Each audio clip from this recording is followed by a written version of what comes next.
নমস্কার, সবাই কেমন আছেন? রিতার লাইফস্টাইলে সবাইকে স্বাগত জানাই আবার একটা নতুন ভিডিওতে। সবার কাছেই একটাই অনুরোধ, ভিডিওটা যখন দেখা শুরু করেছেন পুরো ভিডিওটা দেখে আমার সাথে থাকবেন। চলুন, আজ কোনো ব্লগ ভিডিও নয়, আজকে ঘরের সমস্ত জিনিসপত্র দিয়ে খুব ভালো একটা নাস্তা বানাবো বা টিফিন বানাবো। অবশ্যই এটা বড়রাও খেতে পারবে, বাচ্চারাও খেতে পারবে। চলুন রান্নাটা এবার শুরু করি। প্রথমেই একটা বাটির মধ্যে আমি বেসন নিয়ে নিলাম পরিমাণ মতন, আর সাথে নিলাম গাজর কুচি, ক্যাপসিকাম কুচি আর লঙ্কা কুচি। বড় ছোট সবারই এই খাবারটা খুব ভালো লাগবে। যদি ছোট বাচ্চা খায়, লঙ্কা সে যদি ঝাল না খেতে পারে তবে লঙ্কা দেবেন না। চলুন এবার জল দিয়ে ভালো করে ওই গোলাটা বানিয়ে নিলাম। সাথে অবশ্যই কিন্তু নুন দিতে ভুলবেন না।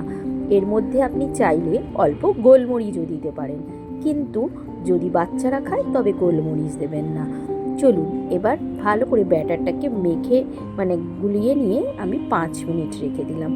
তারপরে ওই যে আমাদের মুদিখানা দোকানে পাওয়া যায় 16 টাকা, মাত্র 16 টাকা, 16 টাকা দিয়ে একটা স্লাইস রুটি কিনে নেবেন। সেটাকে ওই ব্যাটারের মধ্যে ডুবিয়ে তেল গরম করে ওর মধ্যে দিয়ে দেবেন। চাইলে আপনি কম তেলেও দিতে পারেন, আমি একটু তেলটা বেশি নিয়েছি। তেলের মধ্যে ভালো করে ভাজলে খাবারটা খেতে বেশ ভালো হয়।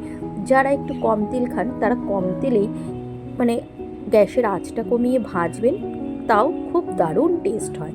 এবার আমি ওপর থেকে ওই ব্যাটারের মধ্যে যে গাজর ক্যাপসিকাম দেওয়া ছিল একটা চামচে করে বা হাতে করে নিয়ে দিয়ে দিলাম অল্প সবজি। বাচ্চারা তো সবজি খেতে চায় না, এইভাবে কিন্তু ওদের সবজিও খাওয়ানো যেতে পারে, আর একটা টিফিনও হয়ে যায়। আর আমাদের তো বিকেলবেলা হলেই ইচ্ছে করে যে মুখরোচক কিছু খাই, কিন্তু মধ্যবিত্তের সংসারে তো আর প্রত্যেক দিন বাইরের খাবার এনে খাওয়া সম্ভব নয়। তাই ঘরেই এইরকম একটা দুর্দান্ত টেস্ট হয়, বানিয়ে ফেললেই হয়। চলুন এবার ভালো করে চেপে খানিকক্ষণ সময় নিয়ে ভেজে নিতে হবে। এইভাবেও কিন্তু আপনি খেতে পারেন।